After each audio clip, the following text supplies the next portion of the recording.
ಪತಿ ಮತ್ತು ಮಗನೊಂದಿಗೆ ಸಾಂತ್ಮಾರಿ ಹಬ್ಬಕ್ಕೆ ಹೋಗ್ತಾ ಇದ್ದ ಮಹಿಳೆಯೋರ್ವರು ರಸ್ತೆ ಅಪಘಾತಕ್ಕೆ ಒಳಗಾಗಿ ಮಣಿಪಾಲದ ಕೆಎಂಸಿ ಆಸ್ಪತ್ರೆಯಲ್ಲಿ ಜೀವನ್ಮರಣ ಹೋರಾಟ ಮಾಡಿ ನಿಧನರಾಗಿದ್ದಾರೆ.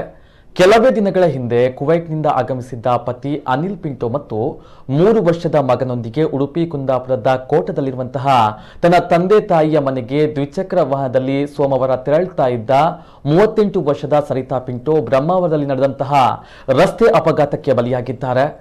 ಪತಿ ಮತ್ತು ಮಗ ಸಣ್ಣ ಪುಟ್ಟ ಗಾಯಗಳೊಂದಿಗೆ ಪಾರಾಗಿದ್ದು, ತಲೆಗೆ ಗಂಭೀರ ಗಾಯಗೊಂಡಿದ್ದ ಸರಿತಾರನ್ನ ಮಣಿಪಾಲ ಕೆಎಂಸಿ ಆಸ್ಪತ್ರೆಗೆ ದಾಖಲು ಮಾಡಲಾಗಿತ್ತು.